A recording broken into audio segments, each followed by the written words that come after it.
उठा लें, नाम क्या है? Branch of accounting. Branch of accounting समझो मेरे साथ में क्या होता है। तो एक ऐसा करते हैं ना बेटा, समझने से पहले एक एग्जांपल ले लेते हैं, ठीक है।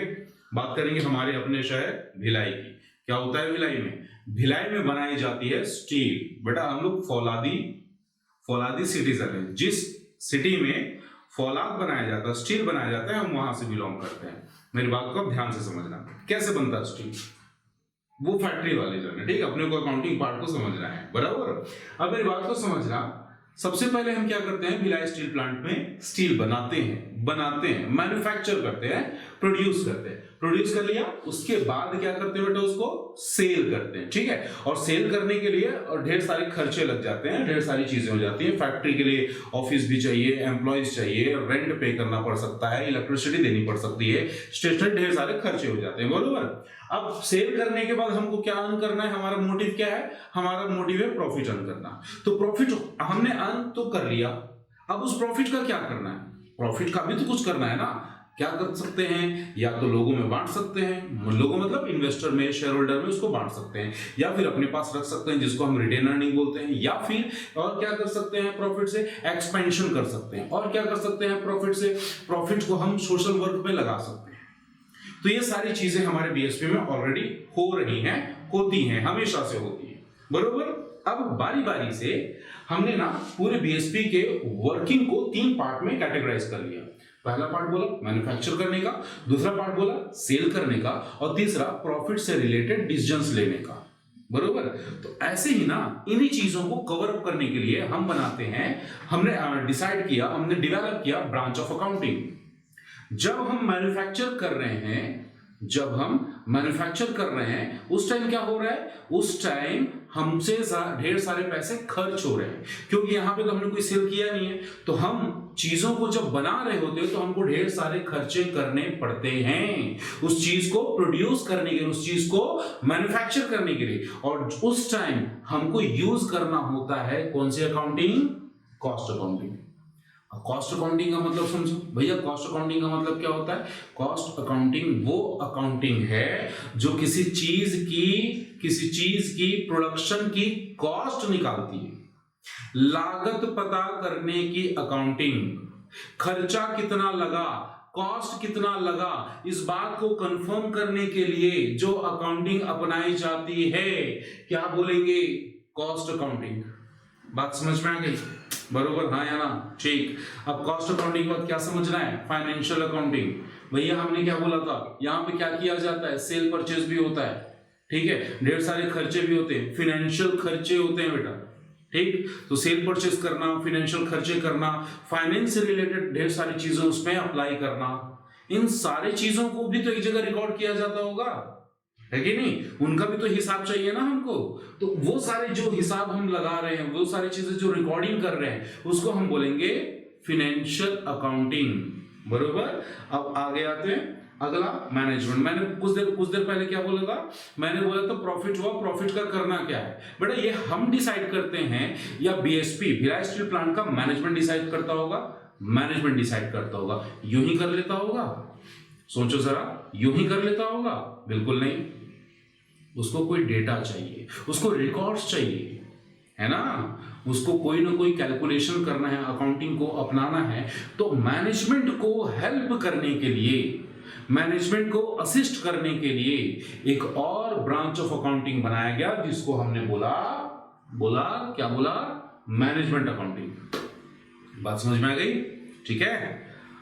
चलो मीनिंग समझ ले इसका, देखते हैं। दोबारा एक काम करते हैं ना, बढ़िया से कॉपी में लिखने वाला जो फॉर्मेट है वो फॉलो करते। तो ऐसा करते हैं, 1 2 3 टेबल बना लिया, और फर्स्ट कॉलम आपने रखा किसका? सॉरी 3 नहीं बनाना, आपको 4 बनाना है, क्योंकि 3 तो ब्रांच ऑफ अकाउंटिंग है। पहला कॉलम होगा बेसिस का।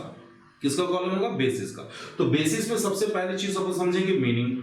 कॉस्ट अकाउंटिंग का मीनिंग क्या होता है भैया? एक लाइन में समझना क्या होता है। Cost accounting is the branch of accounting which ascertain total cost और per unit cost, total cost or per unit cost of production बात समझ में आ गई? जो भी चीज हम बना रहे हैं उसकी टोटल कॉस्ट और पर यूनिट कॉस्ट जानने के लिए जो चीजें हैं, जो रिकॉर्डिंग हम करते हैं, जो अकाउंटिंग हम अपनाते हैं, उसको हम बोलते हैं cost accounting. Next, financial accounting. Financial accounting क्या होता है भाई साहब? वही होता है जो पहले पढ़े हो। क्या पढ़े हो? Financial accounting is the art and process of classifying, summarizing, recording, analyzing and communicating the result thereof, which is at least financial in character. याद है ना डेफिनेशन? बस वही है, वही। मैनेजमेंट अकाउंटिंग क्या होता है? Branch of accounting which assist the management for decision making। समझ में आ गई क्या बात? बोलो हाँ या ना। अगर समझ में आ गया तो थोड़ा और समझते हैं इसको अच्छे से, ठीक है। एम क्या होता है? कॉस्ट अकाउंटिंग क्यों करते हैं? तुम लोग सोच के बताओ यार, क्यों किया जाता है कॉस्ट अकाउंटिंग? कॉस्ट अकाउंटिंग करने का इकलौता पर्पस भाई साहब कॉस्ट पता करना। किसका कॉस्ट? गुड्स का या सर्विस का? कौन सी गुड्स सर्विस? जो तुम प्रोड्यूस कर रहे हो उसकी कॉस्ट पता करना क्या बोलेंगे? कॉस्ट अकाउंटिंग से होगा। दूसरा, फाइनेंशियल अकाउंटिंग क्या होता है? मुझे फाइनेंशियल अकाउंटिंग करने के बाद मिलता क्या है? मुझे मिलती है दो चीजें। पहला, मेरी प्रॉफिटेबिलिटी के बारे में इंफॉर्मेशन मिल जाता है। दूसरा मुझे इंफॉर्मेशन मिल जाता है मेरे फाइनेंशियल पोजीशन के बारे में। और फाइनेंशियल पोजीशन को मैंने क्या बोला था? क्या होता है आपका? औकात होता है बेटा, हैसियत होता है। आपके एसेट्स और लायबिलिटी के बारे में इंफॉर्मेशन जहां मिलती है उसको हम बोलते हैं फाइनेंशियल पोजीशन स्टेटमेंट। बरोबर मेरी बात? ठीक। लास्ट वाला मैंने क्या बोला था? मैंने बोला था मैनेजमेंट अकाउंटिंग। मैनेजमेंट अकाउंटिंग में क्या होता है जी? कुछ नहीं होता बेटा, सीधी बात बोलो। यहां पे मैनेजमेंट को असिस्ट किया जाता है थ्रू अकाउंटिंग। ऐसे ही नहीं उसके कान में जाकर कुछ फूंक दिए कि भैया ऐसा ऐसा करना है, नहीं। अकाउंटिंग के थ्रू उनको असिस्ट किया जाता है, हेल्प किया जाता है। अकाउंटिंग आपको वो डेटा प्रोवाइड करता है जिसके बेसिस पे डिसीजन लेना इजी हो जाता है मैनेजमेंट के लिए। Is that clear? बराबर मेरी बात? हाँ जी। एंड प्रोडक्ट क्या है? मतलब क्या क्या चीजें यहाँ पे बन के सामने नजर आती है। कॉस्ट अकाउंटिंग में क्या बनाया जाता है? कॉस्ट शीट बनाई जाती है, ठीक है। कॉस्ट अकाउंट बनाया जाता है। फाइनेंशियल अकाउंट में क्या बनाया जाता है? प्रॉफिट लॉस और बैलेंस शीट बनाया जाता है। मैनेजमेंट अकाउंटिंग में रेशियो एनालिसिस किया जाता है, मार्जिनल कॉस्टिंग की जाती है, एडवांस मैनेजमेंट अकाउंटिंग की जाती है। तो ये सारे ना कुछ एंड प्रोडक्ट्स यहाँ पे रेडी किए जाते हैं जिसके बेसिस पे हम डिसीजंस लेते हैं। Is that clear? चलिए आगे चलें, थोड़ा सा आगे समझे बेटा। अब मैं बात करूंगा दो चीजों। एक का नाम रखा हमने बुक कीपिंग और एक का नाम रखा क्या? अकाउंटिंग। ठीक है। आपकी बुक का नाम ना book keeping and double entry system है ना। तो इन चीजों को भी समझना जरूरी है। बुक कीपिंग क्या होता है और अकाउंटिंग क्या होता है, ठीक है। अकाउंटिंग हमने पहले समझ रखा है और फ्रेंकली बोलूं बेटा, अकाउंटिंग का ही बच्चा, अकाउंटिंग का ही पार्ट क्या कहलाता है? बुक कीपिंग कहलाता है। एक्चुअल में याद करो, मैंने ना कुछ देर पहले आपको एक एग्जांपल दिया था। उस एग्जांपल में हम बना रहे थे बिरयानी, ठीक। तो बिरयानी बना रहे थे, तो बिरयानी का पहला प्रोसेस मैंने क्या बोला था? अकाउंटेंसी होता है, रेसिपी होता है, ठीक। अकाउंटेंसी को साइड में रखो, थोड़ा सा बाजू में रखो। अब आ जाओ अकाउंटिंग में। तो अकाउंटिंग में मैंने बोला कुकिंग करनी है। तो कुकिंग करने के लिए क्या होगा? सबसे पहले रफ वर्क किए जाएंगे। रफ वर्क मतलब सब्जियों की कटिंग की जाएगी, धोया जाएगा और क्या बोलना चाहिए, उनको अरेंज किया जाएगा। तो ये रफ वर्क होगा। जब कटिंग हो गई, धो लिए, अच्छे से रख लिए, सारी चीजें अरेंज कर ली, अब क्या करोगे? बेसिकली अब एक्चुअल में कुकिंग स्टार्ट होगा, ठीक। यहां तक बात समझ में आ गई। और ऐसे ही बेटा अकाउंटिंग में भी होता है। अकाउंटिंग में पहले बुक कीपिंग की जाती है और बुक कीपिंग करने के बाद होती है अकाउंटिंग। बात समझ में आ रही है? नहीं आ रही है? कोई बात नहीं, फिर से 3 टेबल बनाओ, ठीक है। नोट भी करना है, ठीक। जहां पे जरूरत लगे कि हमको इसकी नोटिंग चाहिए, बिल्कुल आपको नोट कर लेना है। तो पहला टेबल का किसका होगा? बेसिस का होगा। दूसरा किसका ले लो? बुक कीपिंग का। और थर्ड टेबल ले लो आपका, थर्ड कॉलम ले लो आपका किसका? अकाउंटिंग का। तो सबसे पहले बात करते हैं स्कोप का कि बुक कीपिंग कहां तक होगा। मैंने कुछ देर पहले क्या बोला कि अकाउंटिंग का ही बच्चा, अकाउंटिंग का ही पार्ट क्या होता है? बुक कीपिंग होता है, बरोबर ना। तो अब मैं क्या बोल रहा हूं, ध्यान से सुनना। स्कोप बुक कीपिंग का स्कोप कहां तक है? I am recording class. क्या बोला? आइडेंटिफिकेशन, मेजरमेंट, रिकॉर्डिंग करना और क्लासिफिकेशन। तो ये 4 चीजें बुक कीपिंग में आ जाएंगी। उसके बाद वाली चीजें उसके बाद वाली चीजें अकाउंटिंग में चली जाएंगी। बात समझ में आ गई? तो ये हो गया स्कोप। अगला समझते हैं स्टेज। तुम लोग बताओ पहले क्या किया जाएगा? सब्जियों की कटिंग की जाएगी, धोया जाएगा या पहले बना लिया जाएगा? अरे बाबा जो टाइप की बात हो गई बेटा। सबसे पहले सब्जियों को काटोगे, धोगे, उसके बाद तो होगी ना कुकिंग। तो बुक कीपिंग क्या हो गया? बुक कीपिंग क्या हो गया? प्राइमरी स्टेज हो गया। और आपका अकाउंटिंग क्या हो गया? सेकेंडरी स्टेज हो गया। समझ में आ गई बात? आगे चलते हैं बेटा। इसका हो जाएगा सीक्वेंस। नेक्स्ट पॉइंट हो जाएगा आपका सीक्वेंस। पहले क्या होगा सोच के बताओ। तुम लोग की बारी, सोचो जरा पहले क्या होगा? अरे बाबा बुक कीपिंग होगा। बुक कीपिंग से जो चीजें बनेंगी उसको हम कहाँ डालेंगे? अकाउंटिंग में। बात समझ में आ रही है? जो सब्जियां काटे हो, जो धोए हो, उसी को तो डालोगे ना बेटा कुकिंग में, अपने कुकर में, कढ़ाई में, वहीं डालोगे ना। बात समझ में आ रही है? आगे समझो। हाँ, ऑब्जेक्टिव। बुक कीपिंग का ऑब्जेक्टिव क्या है? सिस्टमेटिक वे पे रिकॉर्ड्स मेंटेन करना, बस। सर बुक कीपिंग से कोई कंक्लूजन नजर आता है क्या? बिल्कुल नहीं बेटा। बुक कीपिंग में केवल सिस्टमेटिक वे पे चीजों को अरेंज किया जाता है, रिकॉर्ड किया जाता है, उसके अलावा कुछ नहीं होता। अकाउंटिंग में क्या होता है? बेसिकली अकाउंटिंग में काम की चीज होती है। काम की चीज किसमें होती है? अकाउंटिंग में। प्रॉफिट लॉस पता करना, और क्या पता करना? Financial position. समझा कि नहीं समझा? बहुत अच्छे। आगे सुनो, nature of job. Nature of job. Book keeping कैसा जॉब है भाई? डेली होता है यार ये चीज, रोज होता है। सर क्यों? अरे बाबा बिजनेस चला रहे हो, रोज कोई कस्टमर आएगा, रोज परचेस करोगे, रोज सेल करोगे, रोज सारी चीजें करोगे, रोज खर्चा दोगे, तो ये कौन सा जॉब कहलाएगा? Routine job. और वहां पे, कहां पे बोल रहा हूं मैं? वहां पे मतलब अकाउंटिंग में डायनेमिक है एंड एनालिटिकल है, मतलब साल में एक दो बार हो गया तो बहुत है।